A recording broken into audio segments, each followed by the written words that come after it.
اخلاق ہمارا ایسا ہے کہ ہم ایک دوسرے کو برداشت ہی نہیں کر سکتے.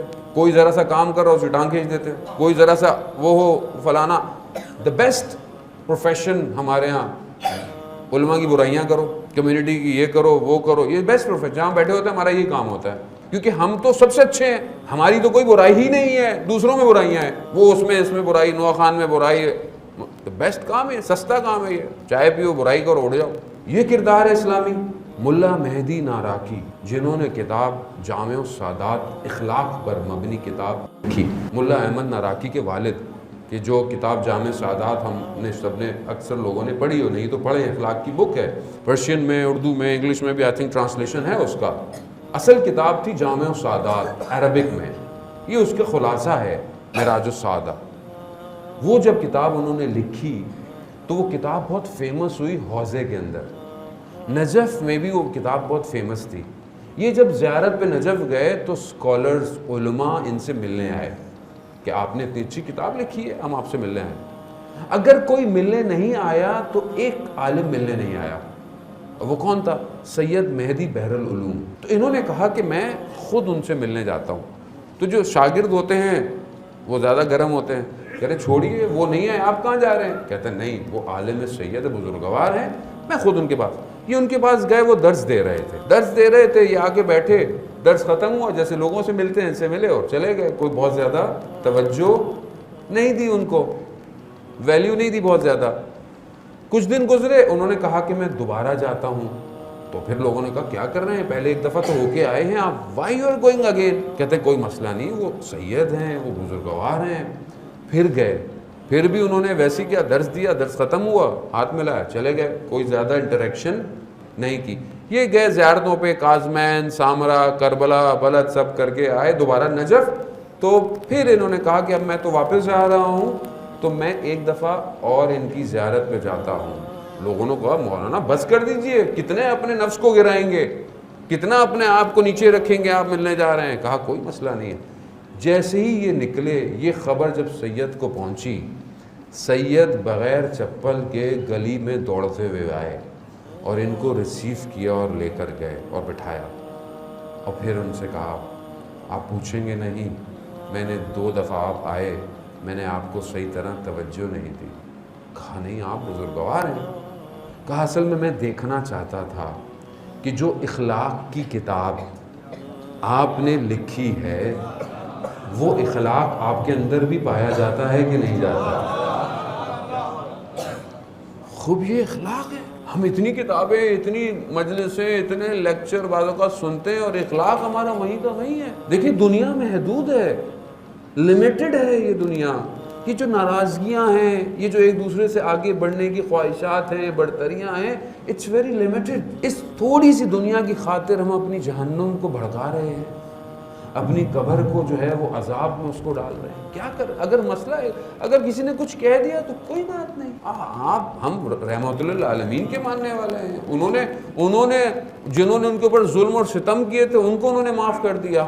ہم سے ہمارا بھائی معاف نہیں ہوتا, ہم سے ہمارا دوست معاف نہیں ہوتا, ہم سے اپنے رشتہ دار معاف نہیں ہوتے. گھر ہمارے ایسے ہیں کہ بہو جو ہے وہ ساس کی دشمن ہے, ساس جو ہے وہ بہو کی دشمن ہے, بہن بھائی کے دشمن ہے. یعنی کیا ہے یہ جو سوسائٹی میں ہم لے رہے ہیں, یہ اسلامی سوسائٹی ہے. اور یہ کیوں ہے؟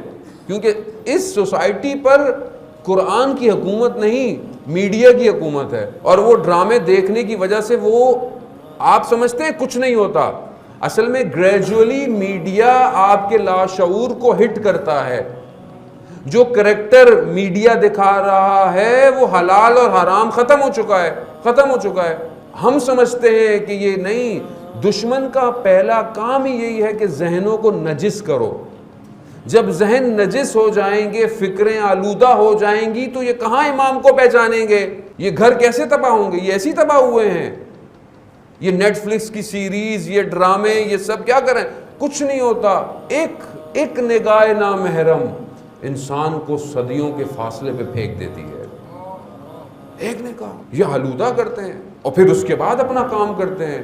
کیوں ہمارے دل اتنے سخت ہیں آج؟ اس کی وجہ سب یہی ہے. تذکرۃ الاولیاء میں اتار نشاپوری ایک لوہار کا واقعہ بیان کرتے ہیں، جو لوہے کا آئرن کا کام کرتا تھا، لوہار تھا، مشہور تھا کہ آگ میں ہاتھ ایسے ہی ڈال لیتا ہے، وہ عبادت کا نتیجہ تھا کیا تھا، ایک کنیز پر نگاہ پڑی اور اس کی محبت میں شکار ہو گیا، بہت کوشش کی مگر اس کو حاصل نہیں کر پایا، تو کسی نے کہا کہ فلانی جگہ کوئی جادوگر ہے، وہ جادو کرتا ہے، وہ تمہارا یہ کام کر دے گا، جیسے ہم لوگ باباؤں کے پاس، عامل باباؤں کے پاس جا رہے ہوتے ہیں نا، یہ کام ہو جائے، وہ کام ہو جائے، یہ بندش ٹوٹ جائے، ساری بندشیں پاکستان اور ہندوستانی بانڈ سوسائٹیز پر ہیں پوری دنیا میں، اور کہیں بندشیں نہیں ہیں، سارے عمل بھی ہمارے ہیں، جادو کالے بھی ہمارے اوپر ہوتے ہیں، سب کچھ ہمارے پر، ایسا نہیں ہے کہ جادو تعویذ نہیں ہے، قرآن کہہ رہا، حدیث کہہ رہی ہے، لیکن اتنا نہیں ہے جتنا ہم لوگوں نے اس کو بنایا ہوا ہے۔